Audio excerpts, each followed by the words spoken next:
My dear student, today we are going to discuss the last class of India climate, vegetation and wildlife.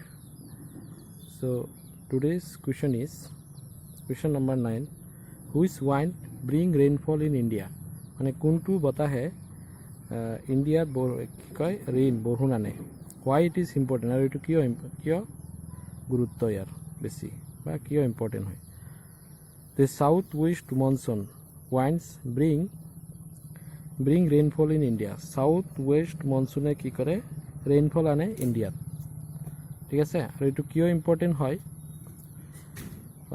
South west monsoon winds bring rainfall in India. It is important, এইটো ইয়াৰ গুৰুত্ব হয় because agriculture in India is dependent on the rainfall. A good amount of rainfall brings bountiful and adequate crops. এইটো important কিয় হয় যে ইণ্ডিয়াত বৰষুণৰ ওপৰত নিৰ্ভৰশীল খেতি পথাৰবিলাক, সেইকাৰণে এইটো ইম্পৰ্টেণ্ট হয়। আৰু a good amount of rainfall brings bountiful and adequate crops. আৰু এটা ভাল পৰিমাণৰ বৰষুণ হ'লে মানে আমাৰ এই ক্ৰপছবিলাক শস্যৰ প্ৰডাকশ্যনটো কি হয় বেছি হয়, সেইকাৰণে কি হয় এইটো ইম্পৰ্টেণ্ট হয়। Question number 10. Take the correct answer. Number A. The world's highest rainfall occurs in. The world's আটাইতকৈ বেছি ৰেইনফল ক'ত হয়? মুম্বাই, এছাৰ্নাল এণ্ড মৌচুম ডাম। মৌচুম ডামত চবতকৈ বেছি হাইষ্ট ৰেইনফল হয়। Wild goats and snow leopard are found in. Wild goats আৰু snow leopard ক'ত পোৱা যায়? হিমালয়ত পোৱা যায়। ক'ত পোৱা যায়? হিমালয়ত পোৱা যায়। একেধৰণে হিমালয়ান ৰিজন, পেনিনচুলাৰ ৰিজন আৰু গিৰ ফৰেষ্ট, এই তিনিটাৰ ভিতৰত কোনটোত পোৱা যায়? হিমালয়ত পোৱা যায়। Question C. During the southwest monsoon period, the moisture-laden winds blow from. যে ডিউৰিং সাউথ ৱেষ্ট মনচুনৰ পিৰিয়ডত moisture laden wind blow' from land to sea, sea to land আৰু plateau to plain. Sea to land হয়, sea to land হয় ইয়াৰ correct এনচাৰটো। So' next question number 11. Fill in the blanks, খালী ঠাইকেইটা পূৰণ কৰিব লাগে। Hot and dry winds known as dash blow during the day in the summer. White and dry winds known as. White আৰু dry windsক বতাহক কি কোৱা হয়?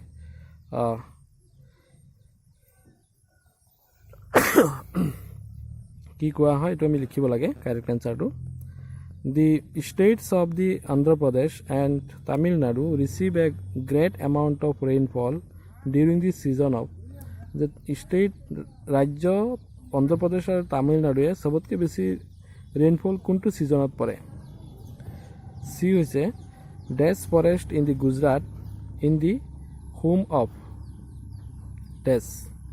তো নাম্বাৰ এৰ এনচাৰটো হৈছে hot and dry winds known as loo blow' during the loo, ইয়াৰটোৰ নাম হৈছে loo, during the day in summers. The states of Andhra Pradesh and Tamil Nadu receive a great amount of rainfall during the season of retiring monsoon or autumn season of सबतके बेसी बरहुन হয় মানে তার rainfall হয়। বুঝি পাইছা? Next C. Dash forest in Gujarat in the home of. Gir forest in Gujarat in the home of Asiatic lions. Asiatic লায়নৰ কি হয়? হোম হয়। গিৰ ফৰেষ্টত কি পোৱা যায়? এছিয়াটিক লায়ন পোৱা যায়। চ' এইকেইটা আছিলে তোমালোকৰ আজিৰ ক্লাছ।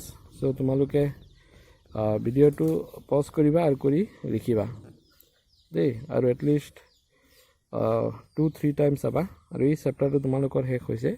তো তোমালোকৰ জিঅ'গ্ৰাফী পাৰ্টটো আজিৰ তাৰিখত শেষ হৈছে। মানে জিঅ'গ্ৰাফী টোটেল আজিলৈকে 8 চেপ্টাৰ পঢ়িলোঁ। এই গোটেইখিনি তোমালোকৰ জিঅ'গ্ৰাফী পাৰ্টৰ হয়। নেক্সট আমি হিষ্টৰী পঢ়িম। তোমালোকৰ হিষ্টৰী পাৰ্টটো আছে ন, হিষ্টৰী পাৰ্ট ষ্টাৰ্ট কৰিম। চ' তোমালোকৰ চিলেবাছৰ কোনো লিমিটেশ্যন নাই, যিমানলৈকে পঢ়োৱা হয় ইমানলৈকে কুৱেশ্যন আহিব। এইটো যিটো টেষ্ট হ'ব, তে চবেই ভালকৈ পঢ়িবা। Thank you very much all of U.